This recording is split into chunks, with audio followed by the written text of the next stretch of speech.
1 tahun. 365 hari yang terasa seperti seabad.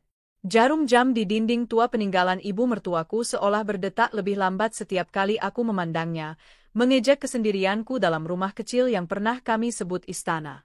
Bima, suamiku, pergi ke kota besar dengan janji setinggi langit. Sabar ya, sayang, katanya malam sebelum keberangkatannya, memelukku erat di bawah cahaya lampu teras yang remang-remang. Aku akan bekerja keras di sana. Merintis karir dari bawah memang tidak mudah, tapi semua ini untuk masa depan kita. Aku akan membangun istana yang sesungguhnya untukmu, ratuku. Aku memegang janji itu seperti jimat. Setiap pagi, aku bangun dengan doa yang sama, semoga hari ini menjadi hari yang baik untuk Bima. Semoga usahanya dilancarkan, semoga ia sehat selalu. Aku, Anindita, adalah istrinya. Tugasku adalah mendukung, percaya, dan menjaga kehormatan rumah tangga kami selagi ia berjuang di medan perang yang disebut karir. Bulan pertama, telepon darinya masih rutin. Suaranya terdengar lelah namun penuh semangat. Ia bercerita tentang pekerjaannya sebagai staf junior di sebuah perusahaan properti besar, tentang apartemen sewaan kecil yang ia tinggali bersama beberapa teman, dan tentang betapa ia merindukan masakanku. Ia mengirimiku uang, jumlahnya tidak banyak, tapi cukup untuk kebutuhan pokok. Maaf ya, Nin, baru bisa kirim segini. Gajiku masih kecil, banyak potongan, ucapnya di seberang telepon. Aku tersenyum, menahan air mata haru. Tidak apa-apa, Mas. Yang penting Mas Bima di sana sehat dan semangat. Aku di sini bisa berhemat. Memasuki bulan ketiga, frekuensi teleponnya berkurang. Alasannya selalu sama, sibuk, banyak lembur, proyek sedang kejar tayang. Kiriman uang pun mulai tersendat. Dari sebulan sekali menjadi 2 bulan sekali, lalu 3 bulan sekali. Jumlahnya pun semakin menyusut. Aku mulai merasakan kesulitan. Uang tabungan kami yang tak seberapa cepat menipis. Untuk menutupi biaya hidup, aku mulai mengeluarkan mesin jahit lamaku. Awalnya hanya menerima pesanan permak dari tetangga. Sedikit demi sedikit, aku mulai berani membuat baju-baju sederhana berdasarkan model dari majalah bekas. Tanganku yang dulu hanya terbiasa mengurus rumah, kini mulai akrab dengan pola, gunting, dan benang. Suara derit mesin jahit menjadi musik latar dalam hari-hariku yang sepi, menemaniku hingga larut malam. Aku tidak pernah mengeluh padanya. Setiap kali ia akhirnya menelepon, aku selalu memasang suara ceria. Aku tidak ingin membebaninya dengan masalahku. Aku ingin ia fokus pada perjuangannya. Aku terus berpikir positif. Mungkin ia benar-benar sedang merintis. Membangun karir di kota besar pasti membutuhkan pengorbanan luar biasa. Uang yang ia hasilkan mungkin habis untuk biaya hidup di sana yang jauh lebih mahal, atau mungkin untuk membangun relasi demi kemajuan karirnya. Aku harus sabar. Kesabaran adalah wujud cintaku. Para tetangga mulai berbisik. Bu Ratmi, pemilik warung di ujung jalan, suatu hari bertanya dengan nada prihatin. Neng Nindi, suaminya kok nggak pernah pulang? Lebaran kemarin juga nggak kelihatan. Aku tersenyum, senyum yang sudah terlatih untuk menyembunyikan kerapuhan. Masih sibuk sekali, Bu. Sedang merintis, jadi belum bisa cuti. Doakan saja usahanya lancar. Waktu terus berjalan tanpa ampun. 6 bulan menjadi 8, lalu 10. Kabar darinya semakin langka. Terakhir kali ia mengirim uang adalah 4 bulan yang lalu, jumlahnya bahkan tidak cukup untuk membayar sewa rumah selama sebulan. Usaha jahitku menjadi satu-satunya penopang hidup. Syukurlah, dari mulut ke mulut, pesanan mulai berdatangan. Aku tidak hanya membuat baju untuk tetangga, tapi juga beberapa seragam untuk acara kantor desa dan baju pesta untuk ibu-ibu arisan. Aku bekerja tanpa henti, seringkali lupa makan, ditemani secangkir kopi pahit dan bayangan wajah Bima yang tersenyum. Aku harus kuat untuknya, untuk kami. Hingga suatu sore, Rina, sahabatku sejak SMA, datang berkunjung. Ia baru saja kembali dari kota tempat Bima bekerja setelah mengikuti pelatihan dari kantornya selama sebulan. Wajahnya tampak ragu, ada beban yang terpancar dari matanya. Nin, kamu apa kabar? Sapanya sambil duduk di kursi rotan di terasku. Baik, Rin. Seperti yang kamu lihat, jawabku sambil menyuguhkan teh hangat. Bagaimana pelatihanmu? Sir, Rina tidak langsung menjawab. Ia menyesap tehnya perlahan, matanya menatap kosong ke arah pot-pot bunga Kamboja di halaman. Nin, ada yang mau aku bicarakan. Tapi aku mohon, kamu harus kuat. Firasatku mulai tidak enak. Jantungku berdebar lebih kencang. Ada apa, Rin? Kamu membuatku takut. Rina menarik napas dalam-dalam. Aku bertemu Mas Bima di sana. Secercah harapan muncul di hatiku. Oh ya? Bagaimana keadaannya? Dia baik-baik saja, kan? Rina menggeleng pelan. Dia lebih dari baik-baik saja, Nin. Masalahnya di situ. Ia kemudian membuka tasnya dan mengeluarkan sebuah majalah bisnis. Ia membuka halaman di bagian profil perusahaan. Di sana, terpampang foto jajaran manajer sebuah perusahaan properti ternama. Mataku terpaku pada satu sosok di barisan depan. Sosok itu mengenakan setelan jas mahal, rambutnya tertata rapi, dan senyumnya penuh percaya diri. Itu Bima, suamiku. Di keterangan foto tertulis, Bima Prakoso, manajer pemasaran. Duniaku seakan berhenti berputar. Manajer? Bagaimana mungkin? Pria yang mengaku gajinya kecil dan hidup pas-pasan itu kini menjadi seorang manajer di perusahaan besar? Tidak hanya itu, Nin. Suara Rina terdengar lirih, seolah takut menghancurkanku lebih jauh. Kantorku adalah salah satu vendor yang bekerja sama dengan perusahaannya. Dan, Mas Bima adalah atasanku di proyek ini.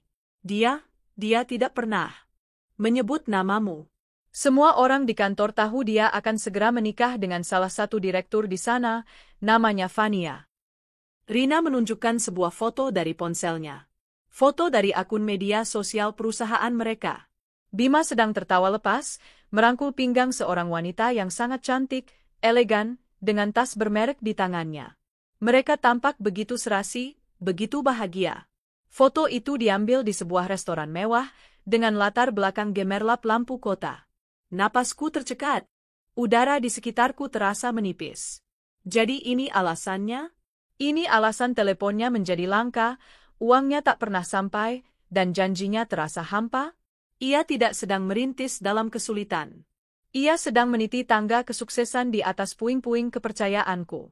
Ia tidak sedang berjuang sendirian. Ia sedang membangun istana baru dengan seorang ratu yang baru. Semua pengorbananku, malam-malamku yang panjang ditemani derit mesin jahit, perutku yang seringkali kosong, senyum palsuku di hadapan para tetangga, semua terasa sia-sia. Aku bukan lagi penopang perjuangannya, aku adalah beban masa lalu yang sedang berusaha ia lupakan. Pikiran positif yang selama ini kubangun dengan susah payah hancur berkeping-keping, berubah menjadi rasa sakit yang begitu tajam dan menusuk hingga ke tulang sumsum. Aku menatap mesin jahit di sudut ruangan. Benda mati itu adalah saksi bisu dari kebodohanku, kesetiaanku yang buta, dan pengkhianatan yang baru saja merobek hatiku tanpa ampun. Hari itu adalah hari ulang tahun pernikahan kami yang kelima. Sebuah tanggal yang dulu selalu kami rayakan dengan sukacita, meski hanya dengan sebungkus nasi goreng spesial dan lilin kecil di atasnya. Ironisnya, setelah mengetahui kebenaran dari Rina sebulan yang lalu, aku masih menyimpan setitik harapan gila di sudut hatiku yang paling dalam. Mungkin ada kesalahpahaman. Mungkin Bima punya penjelasan. Mungkin ia akan pulang hari ini, memberikan kejutan, dan menjelaskan segalanya. Kebodohan cinta memang seringkali tak terbatas. Pagi itu, aku bahkan membersihkan rumah lebih teliti dari biasanya. Aku memajang kembali foto pernikahan kami yang sempat kusimpan di dalam laci. Di foto itu, kami tertawa bahagia, mata kami berbinar penuh mimpi. Aku menatap pantulan diriku di cermin. Wajah lelah, dengan lingkaran hitam di bawah mata akibat kurang tidur. Tangan yang sedikit kasar karena bekerja keras. Aku memang tidak lagi tampak seperti gadis muda yang ia nikahi 5 tahun lalu. Apakah ini alasannya? Apakah aku sudah tidak pantas lagi? Aku menepis pikiran itu dan memutuskan untuk memasak makanan kesukaannya, opor ayam. Aroma harum rempah-rempah yang menguar dari dapur biasanya mampu menenangkan hatiku, tapi tidak hari ini. Setiap adukan di panci terasa berat, seperti mengaduk-aduk luka di dalam dada. Siang hari, saat aku sedang menata meja makan dengan 2 piring, satu untukku, satu untuk harapan kosongku, suara sepeda motor tukang pos berhenti di depan rumah. Aku bergegas keluar, berharap itu adalah telegram dari Bima yang mengabarkan kepulangannya. Paket untuk Ibu Anindita, kata tukang pos sambil menyerahkan sebuah amplop coklat tebal yang terasa kaku. Jantungku berdebar kencang saat membaca nama pengirim di sudut kiri atas. Kantor pengacara Budi Erekan. Di bawahnya, ada alamat di kota tempat Bima tinggal. Tanganku gemetar saat membuka amplop itu. Di dalamnya, bukan surat cinta atau kartu ucapan selamat hari jadi. Di dalamnya adalah setumpuk dokumen resmi yang dingin dan impersonal. Di halaman paling atas, tertulis dengan huruf kapital yang tegas, gugatan cerai. Waktu seolah berhenti. Suara kendaraan di jalan, kicau burung di pohon mangga, semuanya lenyap. Yang tersisa hanyalah dengung di telingaku dan kata-kata yang melompat dari kertas, menusuk mataku seperti belati. Aku membacanya berulang kali, berharap aku salah. Tapi nama Bima Prakoso sebagai penggugat dan Anindita Sari sebagai tergugat tertera jelas di sana. Terselip di antara dokumen-dokumen legal itu, ada selembar surat yang ditulis tangan di atas kertas surat berlogo perusahaan Bima. Tulisan tangan yang dulu sering menuliskan puisi cinta untukku, kini terasa begitu asing dan kejam. Untuk Anindita, kuharap kamu mengerti. Saat kamu menerima surat ini, berarti hubungan kita sudah selesai. Aku sudah mengajukan gugatan cerai secara resmi. Jangan coba-coba menghubungiku atau mempersulit prosesnya. Aku tidak mau melihatmu lagi. Kita sudah tidak sejalan. Aku sudah berada di level yang berbeda sekarang. Aku adalah orang penting, posisiku menuntut citra yang sempurna. Dan terus terang, kamu tidak lagi pantas mendampingiku. Aku butuh wanita yang bisa menjadi aset bagi karirku. Seorang wanita yang cantik, elegan, cerdas, dan punya koneksi luas. Semua yang tidak kamu miliki. Anggap saja ini sebagai akhir yang terbaik untukmu. Kamu bisa kembali ke duniamu yang kecil itu. Uang pesangon akan diurus oleh pengacaraku. Jangan pernah mencariku lagi. Bima. Setiap kata dalam surat itu adalah tamparan. Setiap kalimat adalah cambukan. Ia tidak hanya menceraikanku, ia menghinaku, merendahkanku, dan membuangku seolah aku adalah sampah yang tidak berharga. Wanita yang dulu ia sebut ratu, kini dianggap tidak pantas. Kesetiaan dan pengorbananku selama ini ternyata hanya lelucon baginya. Aku terduduk lemas di lantai teras yang dingin. Dokumen cerai itu berserakan di sekelilingku. Opor ayam di atas meja makan menjadi saksi bisu dari ironi paling menyakitkan dalam hidupku. Aku menangis. Bukan tangisan lirih yang penuh kelembutan, tapi raungan putus asa yang keluar dari lubuk jiwa yang paling dalam. Aku meremas surat dari Bima hingga menjadi gumpalan tak berbentuk, seolah dengan begitu aku bisa menghancurkan rasa sakit yang ia sebabkan. Aku menangis hingga mataku bengkak dan suaraku serak. Aku menangis untuk cinta yang mati, untuk mimpi yang hancur, untuk harga diriku yang diinjak-injak. Ketika air mataku akhirnya kering, yang tersisa bukanlah kesedihan, melainkan sesuatu yang lain. Sesuatu yang dingin, keras, dan membara. Kemarahan. Aku bangkit berdiri. Langkahku goyah, tapi tatapanku tajam. Aku masuk ke dalam rumah, mengambil foto pernikahan kami dari dinding. Aku menatap wajah Bima yang tersenyum di foto itu, senyum yang kini tampak seperti seringai iblis. Tanpa ragu, aku membanting bingkai foto itu ke lantai. Kaca pecah berderai, suaranya memecah keheningan rumah, sama seperti hatiku yang sudah hancur berkeping-keping. Aku berjalan ke sudut ruangan, menatap mesin jahit tuaku. Benda itu bukan lagi simbol kebodohanku. Mulai hari ini, benda itu akan menjadi senjataku. Aku mengambil gunting kain yang tajam, menatap pantulan diriku di bilahnya yang mengkilap. Aku melihat seorang wanita yang hancur, dikhianati, dan dibuang. Kamu bilang aku tidak pantas? Bisikku pada bayanganku sendiri, suara serakku penuh getar. Kamu bilang aku tidak cantik, tidak elegan, tidak cerdas. Sebuah senyum sinis terukir di bibirku. Senyum yang lahir dari luka paling dalam. Lihat saja, Bima Prakoso, desisku, mataku menyala dengan api dendam dan determinasi. Aku akan buktikan padamu. Aku akan menjadi semua yang kamu bilang tidak mungkin. Aku akan membangun istanaku sendiri, bukan dari janjimu yang busuk, tapi dari puing-puing pengkhianatanmu. Dan suatu hari nanti, Kamu akan merangkak di kakiku, menyesali hari di mana kamu membuangku. Aku bersumpah. Malam itu, aku tidak tidur. Aku duduk di depan mesin jahitku, bukan untuk mengerjakan pesanan orang lain, tapi untuk merancang fondasi dari kehidupanku yang baru. Sebuah kehidupan di mana Anindita bukan lagi korban, melainkan pemenang. Api dendam adalah bahan bakar terbaik. Rasa sakit yang Bima torehkan tidak membunuhku, sebaliknya, itu membangkitkan sisi lain dari diriku yang tidak pernah kukenal sebelumnya, seorang pejuang yang gigih dan tanpa ampun. Proses perceraian berjalan cepat dan menyakitkan. Aku tidak melawannya. Aku menandatangani semua surat yang pengacaranya sodorkan. Aku hanya ingin semua ini cepat berakhir, agar aku bisa memulai lembaran baru dengan bersih. Uang pesangon yang ia berikan, yang ia sebut sebagai kompensasi, terasa seperti hinaan. Tapi aku menerimanya. Bukan sebagai sedekah, tapi sebagai modal awal untuk perangku. Langkah pertamaku adalah menjual rumah kecil kami. Terlalu banyak kenangan pahit di sana. Dari hasil penjualan dan uang pesangon, aku menyewa sebuah ruko kecil di jalan yang sedikit lebih ramai.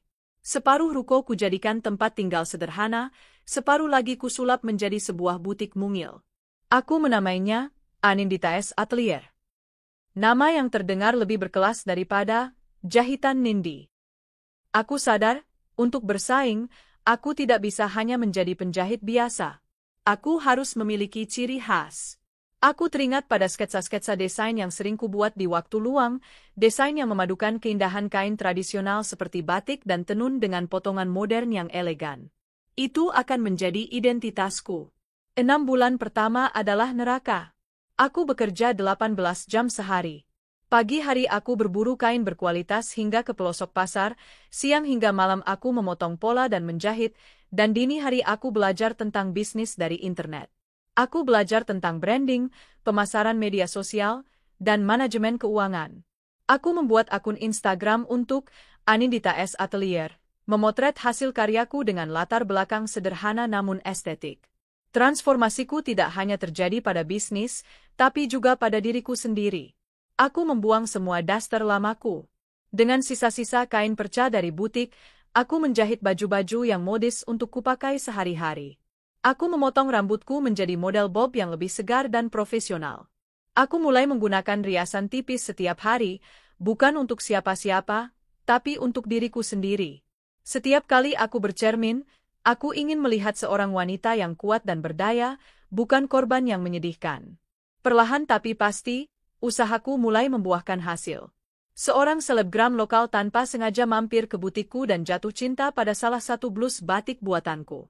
Setelah ia mengunggah fotonya mengenakan blus itu, pesanan mulai membanjir. Ponselku tak henti-hentinya berdering. Aku kewalahan. Saat itulah aku merekrut pegawai pertamaku, Marni, seorang gadis desa yang punya bakat menjahit tapi tidak punya modal. Lalu aku merekrut 2 orang lagi untuk membantu di bagian produksi dan administrasi. Ruko kecilku kini penuh dengan aktivitas dan suara tawa, kontras dengan kesunyian rumah lamaku. Aku bukan lagi Nindi yang penakut dan pasrah. Aku belajar menjadi pemimpin. Aku tegas dalam urusan kualitas, tapi adil pada para pegawaiku.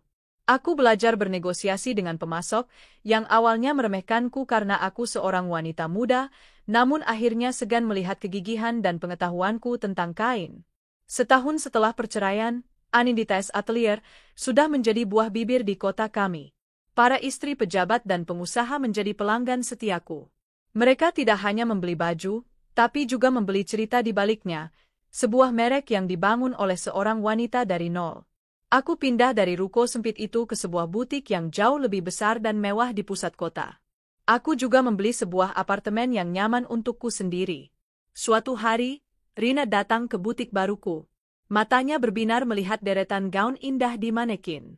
"Nin, aku tidak percaya ini. Kamu luar biasa," ucapnya penuh kekaguman. Aku tersenyum. "Ini semua berkat tamparan keras dari masa lalu, Rin." Ngomong-ngomong soal masa lalu, Rina berujar dengan hati-hati, "Aku dengar kabar. Bima dan Fania sudah menikah. Mereka mengadakan pesta yang sangat mewah." Aku menghentikan aktivitasku sejenak, memeriksa reaksiku sendiri. Anehnya, Tidak ada rasa sakit, hanya ada rasa dingin yang aneh. Baguslah untuk mereka, jawabku datar. Aku sudah terlalu sibuk membangun masa depanku untuk peduli pada masa lalu mereka. 2 tahun berlalu. Namaku mulai dikenal di kancah mode nasional. Aku diundang untuk berpartisipasi dalam berbagai pameran mode di ibu kota. Karyaku yang konsisten mengangkat wastra Nusantara dengan sentuhan modern mendapat apresiasi dari para kritikus mode. Wajahku mulai muncul di majalah-majalah fashion, bukan lagi sebagai istri yang dibuang, tapi sebagai desainer inspiratif. Aku menjadi wanita yang Bima bilang tidak akan pernah bisa kujadi, cerdas, elegan, dan yang terpenting, mandiri secara finansial. Aku tidak hanya kaya, aku membangun kekayaanku sendiri. Aku tidak hanya cantik, kecantikanku terpancar dari kepercayaan diri dan kerja keras. Puncak dari metamorfosisku datang ketika aku menerima sebuah surat undangan berlapis emas. Undangan untuk menjadi salah satu desainer utama dalam Jakarta Fashion Gala, pameran mode paling bergengsi di negeri ini. Sebuah panggung yang hanya diisi oleh nama-nama besar. Malam itu, aku berdiri di balkon apartemenku, menatap gemerlap lampu kota yang sama dengan kota tempat Bima tinggal. Dulu, aku hanya bisa membayangkan kemegahan kota ini dari cerita-ceritanya. Sekarang, aku akan datang ke kota ini bukan sebagai pecundang, tapi sebagai penakluk. Aku memegang undangan itu erat-erat. Ini bukan lagi hanya tentang bisnis. Ini adalah tentang pembuktian. Panggung, Jakarta Fashion Gala, akan menjadi panggung pembalasanku. Aku akan menunjukkan pada Bima, pada Fania, dan pada seluruh dunia, siapa Anindita Sari sebenarnya. Aku tersenyum sinis ke arah kegelapan. Bima, aku datang. Bersiaplah untuk melihat hantu dari masa lalumu, dalam wujud mimpi burukmu yang paling indah. Jakarta Fashion Gala adalah sebuah dunia yang surreal.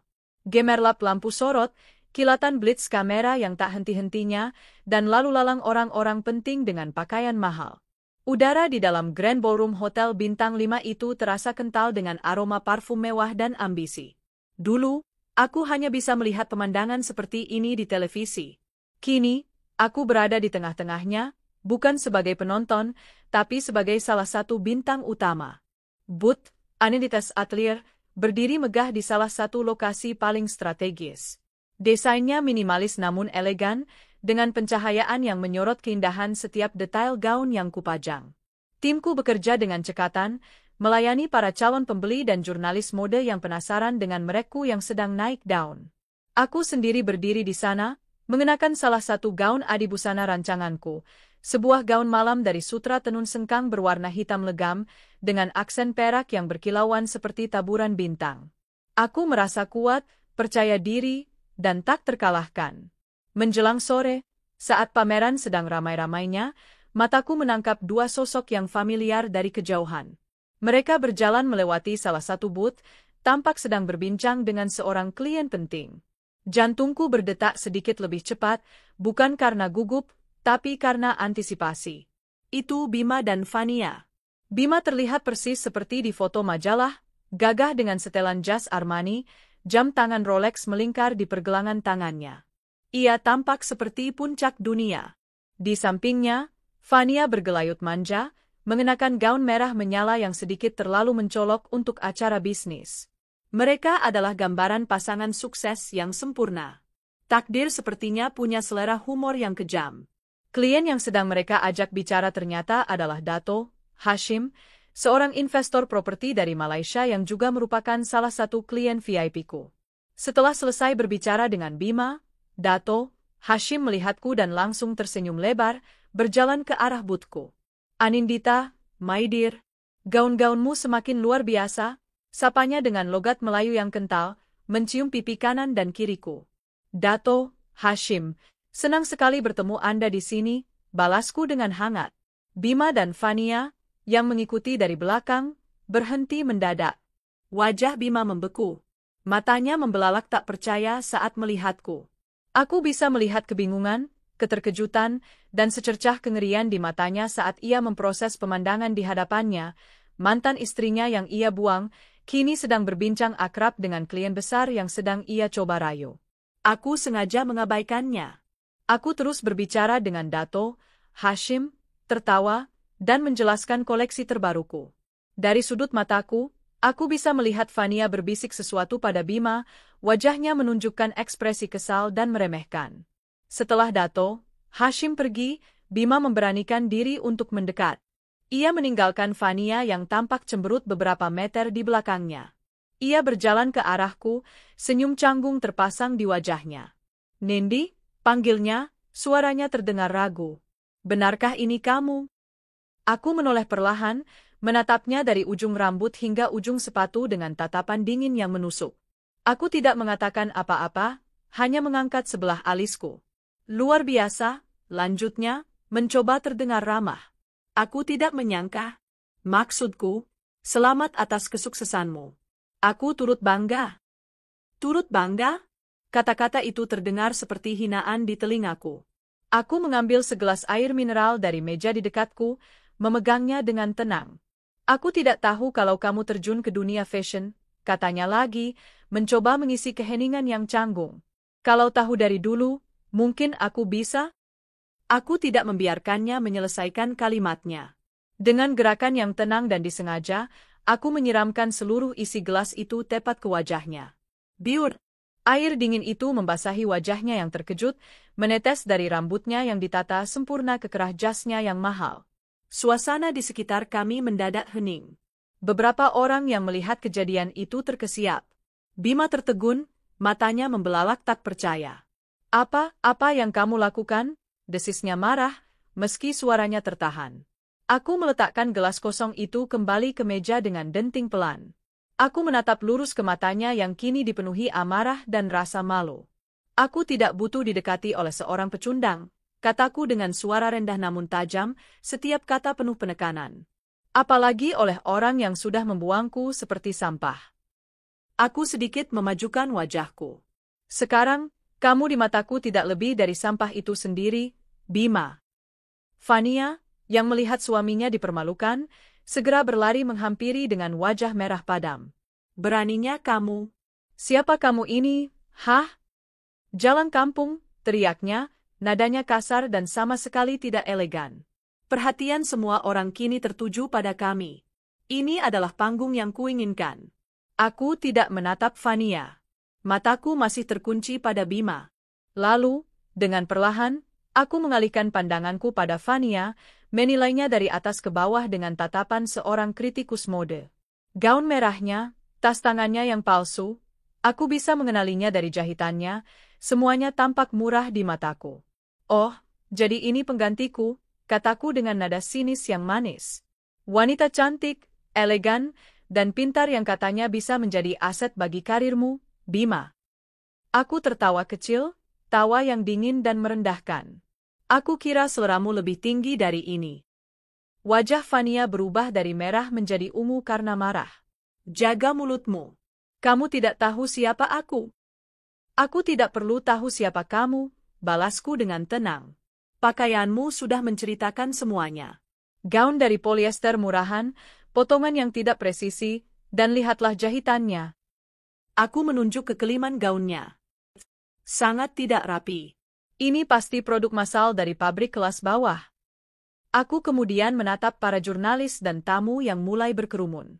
"Perusahaan properti sebesar milik suami Anda," aku menunjuk Bima, "seharusnya memiliki standar yang lebih tinggi dalam memilih perwakilannya. Jika selera seorang direktur, atau istri seorang manajer, dalam berbusana saja serendah ini, bagaimana klien bisa percaya pada selera mereka dalam membangun properti mewah?" Kata-kataku telat. Itu bukan lagi serangan personal, tapi serangan terhadap citra profesional mereka. Aku melihat bos Bima, seorang pria parubaya yang tampak garang, berdiri di antara kerumunan dengan wajah mengeras karena marah. Klien-klien potensial saling berbisik. Reputasi Bima dan perusahaannya hancur dalam sekejap di hadapan seluruh industri. Fania kehabisan kata-kata, mulutnya ternganga. Bima tampak pucat pasi, seolah baru saja melihat akhir dari karirnya. "Sekarang, jika kalian tidak keberatan," kataku, kembali memasang senyum profesional kepada para tamu, "silakan tinggalkan booth saya. Kehadiran Anda merusak estetika koleksi saya." Bos Bima memberi isyarat kepada petugas keamanan. Bima dan Fania digiring keluar dari ballroom seperti dua pesakitan, diiringi tatapan sinis dan kilatan blitz kamera yang kini mengabadikan kejatuhan mereka. Aku berdiri tegak di tengah boothku. Aku menjadi pusat perhatian, bukan karena skandal, tapi karena keberanianku. Malam itu, namaku tidak hanya dikenal sebagai desainer berbakat, tapi juga sebagai wanita baja yang tidak bisa diremehkan. Di atas panggung pembuktian ini, aku telah memenangkan segalanya. Keesokan harinya, berita tentang insiden di Jakarta Fashion Gala menyebar seperti api. Portal berita online, blog gosip, hingga forum industri ramai membicarakannya. Judul-judulnya bombastis. Desainer Anindita siram mantan suami di pameran mode, aib di balik pasangan sempurna Bima Fania, ketika selera fashion menghancurkan karir properti. Namaku dan merek, Anindita S. Atelier, meroket. Orang-orang tidak hanya melihatku sebagai korban yang membalas dendam, tapi sebagai simbol kekuatan wanita. Paradoksnya, drama personal itu justru menjadi iklan gratis paling efektif yang pernah ada. Pesanan membanjir, investor berlomba-lomba ingin menanamkan modal. Sementara bintangku bersinar semakin terang, bintang Bima dan Fania meredup hingga padam. Seperti yang kuduga, mereka berdua dipecat pada hari yang sama. Insiden itu dianggap sebagai aib yang mencoreng nama baik perusahaan. Klien besar, termasuk Dato, Hashim, menarik diri. Kejatuhan mereka cepat dan brutal. Aku tidak merasakan kepuasan yang meluap-luap. Hanya ada ketenangan yang dingin. Aku kembali fokus pada pekerjaanku, memperluas bisnisku. Dalam setahun, aku berhasil membuka 2 butik baru di Jakarta dan Surabaya. Aku menjadi figur yang dibanggakan, ikon wanita mandiri yang berhasil bangkit dari keterpurukan. Aku hampir melupakan mereka, hingga suatu siang, sekitar 8 bulan setelah insiden itu, resepsionis di butik utamaku menelepon ke ruang kerjaku. "Ibu, ada sepasang suami istri yang memaksa ingin bertemu. Mereka bilang ini urusan hidup dan mati. Namanya Bima dan Fania." Sebuah senyum tipis tersungging di bibirku. "Suruh mereka masuk." Pintu ruanganku terbuka. Masuklah 2 sosok yang nyaris tidak kukenali. Bima, yang dulu selalu tampil necis, kini tampak kuyu.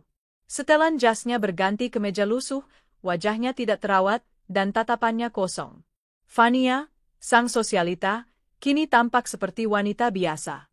Riasannya luntur, rambutnya acak-acakan, dan gaun merah menyalanya telah berganti dengan blus pudar.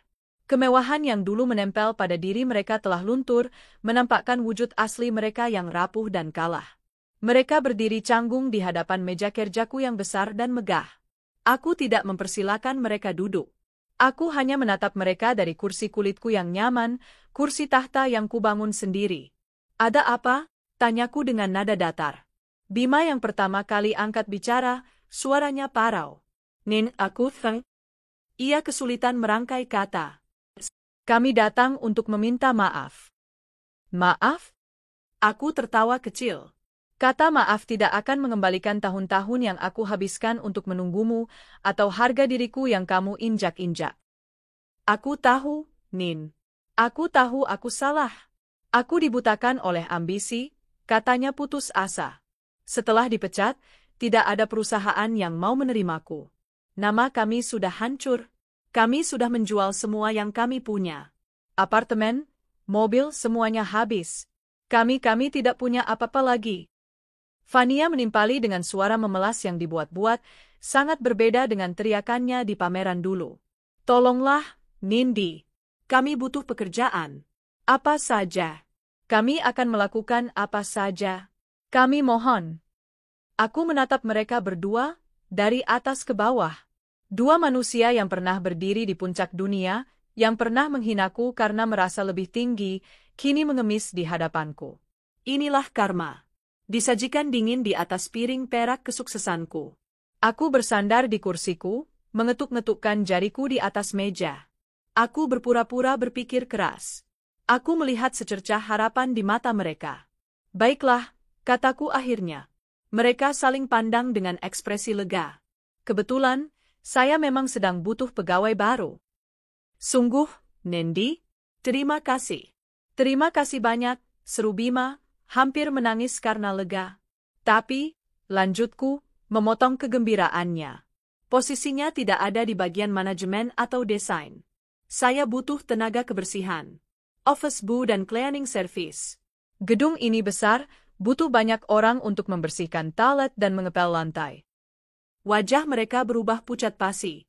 Harapan di mata mereka mati seketika, digantikan oleh kengerian dan rasa terhina yang luar biasa. Kamu bercanda, kan? Bisik Fania tak percaya.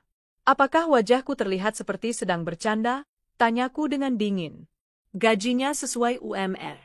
Jam kerja dari jam 8 pagi sampai jam 5 sore. Kalian akan diberi seragam. Ambil atau tinggalkan. Di luar sana banyak yang antre mencari pekerjaan. Mereka terdiam, terperangkap dalam dilema yang kubuat. Menolak berarti kelaparan.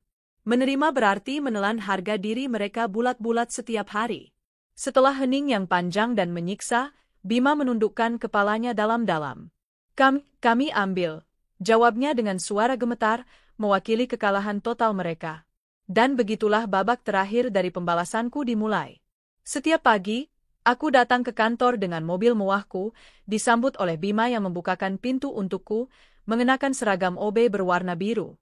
Setiap kali aku butuh kopi, aku akan memanggil Fania, yang akan mengantarkannya ke mejaku dengan nampan, tangannya gemetar, tidak berani menatap mataku. Aku seringkali berdiri di dekat jendela ruang kerjaku di lantai 2, menatap ke bawah ke lobi butikku yang berkilauan. Aku akan melihat Bima sedang mengepel lantai marmer hingga mengkilap, atau Fania sedang mengelap kaca etalase yang memajang gaun-gaun indah rancanganku. Kadang, tatapan kami bertemu. Di mata mereka, aku melihat penyesalan, kebencian, dan keputusasaan. Dan di mataku, aku tidak tahu apa yang mereka lihat. Mungkin hanya kekosongan yang dingin. Atau mungkin, mereka bisa mendengar suara tawaku yang sunyi. Tawa kemenangan seorang ratu yang telah membangun istananya sendiri di atas puing-puing keangkuhan mereka. Aku tidak lagi merasa sakit. Aku tidak lagi merasa marah. Aku hanya merasa menang. Dan kemenangan itu terasa begitu manis.